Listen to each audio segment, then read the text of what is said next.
Cette capsule est une présentation d'Intact Assurance. Salut tout le monde! Une belle surprise.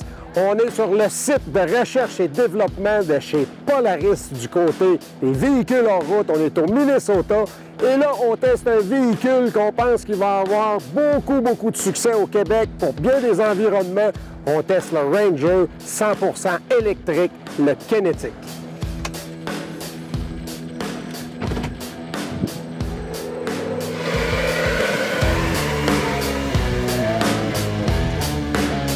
Si on regarde à l'avant, on voit les particularités du véhicule électrique. La barre de lumière OLED qui indique la charge de la batterie. Du moins, c'est ce que les représentants chez Polaris nous ont mentionné. Si on regarde pour la balance du véhicule, on a quand même un véhicule qui ressemble au Ranger conventionnel, mais on voit que le look est un peu différent pour être capable de différencier des modèles à moteur à combustion à essence. Si on regarde à l'intérieur maintenant, je pense que les particularités se retrouvent certainement du côté du bras de vitesse, du côté de l'embrayage qui est un peu différent. On a quand même un bras avec la position stationnement, la position neutre, le low et le high. Et puis on a un petit bouton pour ce qui est du mode avant ou du mode arrière. Donc c'est légèrement différent. Du côté maintenant du cluster ou du côté du cadran, eh bien, on a notre vitesse bien entendu d'un côté et de l'autre côté, au lieu d'avoir un RPM comme on a habituellement de la révolution par minute, eh bien, on a un genre de cadran qui nous indique la puissance que l'on utilise la batterie. Et on peut regarder que du côté droit du cadran, bon, on utilise la puissance de la batterie, mais également la régénération de la batterie lorsqu'on lâche l'accélérateur, qu'on est en mode compression. À ce moment-là, le système recharge autant qu'il peut la batterie pour être capable d'allonger la durée de la batterie. Du côté de la puissance maintenant, 3 modes sont disponibles. Donc le mode Eco Plus où on a beaucoup moins de puissance et le régime est beaucoup plus progressif si on veut. Par la suite, on tombe avec un mode standard qui est un mode un peu plus agressif où on peut retrouver un peu plus de puissance qui est développée par le moteur électrique. Et le plein mode, le mode sport, qui là, on a la pleine puissance, ce qui veut dire question d'économie de batterie là-dedans aussi également. C'est sûr que lorsqu'on roule avec le mode sport, eh bien, la puissance de la batterie, le pourcentage de la batterie va diminuer plus rapidement que si on a simplement besoin de circuler tranquillement autour de la bâtisse, autour de la ferme par exemple, où là, on a une puissance qui est moins, mais une durée de batterie qui va être plus longue.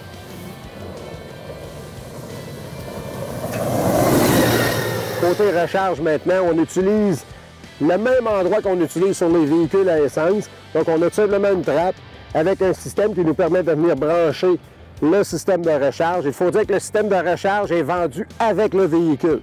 Et puis, vous avez 2 modes à ce moment-là possibles au niveau du système de recharge, soit du 110 volts ou du 220. Et puis, les temps de recharge varient en fonction du mode utilisé, ce qui vous permet à ce moment-là d'avoir un temps qui peut passer de seulement 3 à 4 heures à aller jusqu'à 10 heures de recharge, tout dépendant le mode utilisé. Côté motorisation, bien, on parle de la compagnie Zero Motorcycle, mais je pense que ce qui est important de savoir, on a également la technologie de la moto, des motos indiennes qui a été amenée du côté du Ranger Kinetic. On parle d'une transmission avec une courroie dentelée, donc il n'y a plus de frottement comme on retrouvait sur les transmissions variables habituelles. Donc on nous mentionne que la durée de vie de la courroie, ça va être la durée de vie du véhicule. C'est très intéressant de ce côté-là, beaucoup moins de maintenance à effectuer et moins de bruit de courroie qu'on pouvait observer sur des véhicules très performants et même lors d'un véhicule électrique. Je pense que là, on vient d'augmenter un niveau supérieur au niveau de la fiabilité. En terminant, notre essai a été court, on peut dire, mais surtout très électrisant pour mettre un jeu de mots.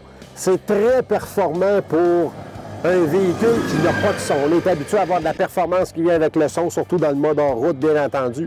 Et puis, c'est extrêmement surprenant de voir comment le véhicule réagit, comment le moteur électrique réagit avec tant de douceur à l'oreille.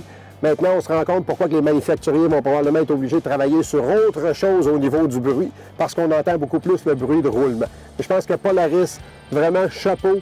C'est un véhicule qui, au Québec, va trouver sa place. Vous pouvez en être certain. On s'attend éventuellement que lorsqu'un système de recharge sera disponible dans la majeure partie de nos sentiers au Québec, on va certainement avoir des véhicules munis de moteurs comme celui-là, de plus haut de gamme, plus de sentiers au niveau du RZR. C'est sûr et certain. Il va falloir rester à l'écoute parce que ça s'en vient même dans les sentiers.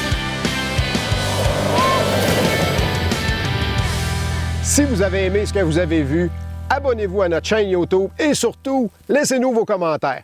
N'oubliez pas, nous avons plein d'autres vidéos sur notre chaîne Planète Quad. Bon visionnement!